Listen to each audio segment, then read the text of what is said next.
قرآن کریم میں جو سائنسی معجزات آج سامنے آ رہے ہیں اس بات کا ثبوت ہے کہ قرآن کریم کسی انسان کا نہیں بلکہ اللہ تعالیٰ کا کلام ہے۔ قرآن میں اللہ تعالیٰ نے لوگوں کو بار بار اس طرف متوجہ کیا کہ مظاہر فطرت پر غور کریں اور ان میں سے اس کی نشانیاں تلاش کریں۔ قرآن کریم کی ایک آیت میں اللہ تعالیٰ نے اس دنیا کی سب سے حقیر اور کمزور مخلوق کی مثال بیان کی ہے، جس میں موجودہ مطلب کو سمجھ کر ایک انسان اس دنیا کا اصل مطلب جان سکتا ہے۔ تمام جانداروں میں یہ نشانیاں موجود ہیں، لیکن چند ایک خاص طور پر وہ ہیں جن کا ذکر اللہ تعالیٰ نے قرآن پاک میں فرمایا، اور انہی جانداروں میں ایک مچھر ہے۔ جب قرآن کریم میں مکڑی اور مکھی کی مثال بیان ہوئی تو مشرک کہنے لگے کہ بھلا ایسی حقیر چیزوں کے بیان کی قرآن جیسی اللہ کی کتاب میں کیا ضرورت؟ تب اللہ نے ان کو جواب میں یہ آیت نازل فرمائی۔ اللہ تعالیٰ اس بات سے بالکل شرم اور ندامت محسوس نہیں کرتا کہ وہ کسی مچھر کی مثال بیان کرے یا اس کے اوپر کی کسی چیز کی جو مومن ہے وہ یقین کرتے ہیں اور ان کے پروردگار کی طرف سے سچ ہے، اور جو کافر ہیں وہ کہتے ہیں کہ اس مثال سے خدا کی مراد ہی کیا ہے۔ اسی طرح اللہ ایک ہی بات کے ذریعے بہت سے لوگوں کو گمراہ ٹھہراتا ہے اور بہت سے لوگوں کو ہدایت دیتا ہے، اور اس سے صرف انہی کو گمراہی میں ڈالتا ہے جو پہلے سے ہی نافرمان ہے۔ مچھر بے شک ایک معمولی اور غیر اہم سا جاندار ہے، مگر اس پر غور و فکر کیا جائے تو اس میں بھی اللہ تعالیٰ کی بہت ساری نشانیاں دیکھنے کو ملتی ہیں۔ مچھر کی دنیا میں کوئی 3500 اقسام ہے، اور ان تمام اقسام میں صرف مچھر کی مادہ انسانوں، حیوانوں اور پرندوں کا خون چوستی ہے، جبکہ نر مچھر نباتات اور پھلوں کا رس چوستا ہے۔ سوال یہ پیدا ہوتا ہے کہ مچھر کی جنسی شناخت کا تو آج کل کی میڈیکل سائنس کا کارنامہ ہے کہ آج کل ہمارے پاس ایسی جدید خوردبین ہے جو کسی شے کو ہزاروں گنا بڑا کر کے دکھا سکتی ہیں، جبکہ قرآن پاک نے بہودتا کا لفظ بول کر 1450 سال قبل بتا دیا کہ وہ مچھر جس نے انسانوں کو تکلیف پہنچائی وہ مادہ مچھر ہے، نر نہیں۔ منافقوں نے اگرچہ مچھر اور مکھی کے چھوٹے پن کی وجہ سے قرآن پر اعتراضات کیے، لیکن اگر ان میں تھوڑی سی عقل ہوتی اور اس چھوٹے سے جانور کی ساخت اور بناوٹ پر غور و فکر کرتے تو سمجھ لیتے کہ اس کے بنانے میں باریک بینی اور عمدگی کی ایک دنیا صرف ہوئی ہے جس سے عقل حیران رہ جاتی ہے۔ امام جعفر صادق علیہ السلام نے اس چھوٹے سے حیوان کی خلقت کے بارے میں ارشاد فرماتے ہیں کہ اللہ نے مچھر کی مثال دی ہے، حالانکہ وہ جسامت کے لحاظ سے بہت چھوٹا، لیکن اس کے جسم میں وہ تمام آلات اور اعضاء ہیں جو خشکی کے سب سے بڑے جانور کے جسم میں یعنی ہاتھی، اور اس کے علاوہ بھی اس کے 2 عضو ہیں یعنی سینگ اور پر ہیں جو ہاتھی کے نہیں۔ یہ ظاہری کمزور سا جانور ہے جسے خدا نے ہاتھی کی طرح پیدا کیا۔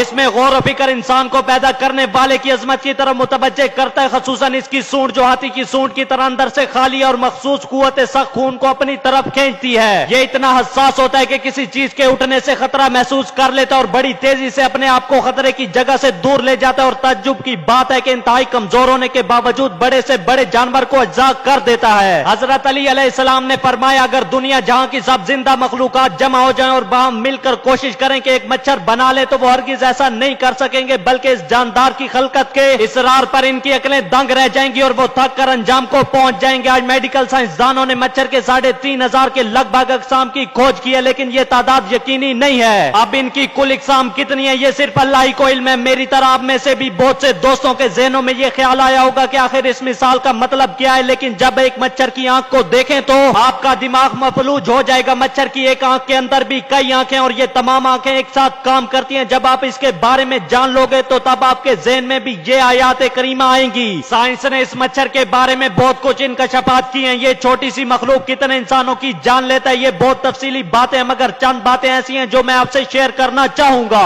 مچھر کی 100 آنکھیں جو سب کی سب اس کے سر میں، ایک مچھر کے 48 دانت ہیں، اس کے 3 دل ہیں اور تینوں مختلف قسم کے۔ مچھر کی سونڈ میں 6 چھریاں اور ہر چھری کا اپنا کام ہے۔ مچھر کے دونوں طرف 3 پر ہیں۔ مچھر کے اندر حرارت کا پورا نظام ہے اور اسی کے ذریعے یہ انسانی جلد کی رنگت کو تاریکی میں پہنچاتا ہے۔ مچھر کی سوئی میں ناشا کرنے کا نظام ہے جس سے کاٹتے وقت انسان کو محسوس نہیں ہوتا اور کاٹی ہوئی جگہ خون چوسنے سے سوج جاتی ہے۔ ایک مچھر کے اندر خون کا تجزیہ کرنے کا نظام بھی ہے، اس لیے وہ ہر خون نہیں چوستا۔ اس بارے میں سائنس کی سب سے حیران کن تحقیق سامنے آئی ہے کہ ایک مچھر کے اوپر اس کے پر ہوتے ہیں جو اس سے بھی ہلکے ہوتے ہیں، اور مچھر کے پر کے اوپر ایک مائکروسکوپک پیراسائٹ ہوتا ہے، ایک جاندار جو مچھر سے بھی حقیر چیز ہے جو تمہیں اپنی آنکھ سے نظر بھی نہیں آتی۔ اللہ تعالیٰ کو تمہارے اعمال کی اور غلط کاموں کی مثال دینے کے لیے ایسی چیزوں کو سامنے لانے میں کوئی مشکل نہیں، اور یہی وہ چیز ہے جس کے بارے میں اللہ نے سورۃ البقرہ کی آیت نمبر 26 میں مچھر کی مثال دینے کے بعد فرمایا اللہ تعالیٰ اس بات سے بالکل شرم اور ندامت محسوس نہیں کرتا کہ وہ کسی مچھر کی مثال بیان کرے یا اس کے اوپر کی کسی چیز کی۔ اللہ ہم سب کو قرآن پڑھنے اور اس پر عمل کرنے کی طاقت عطا فرمائے، آمین۔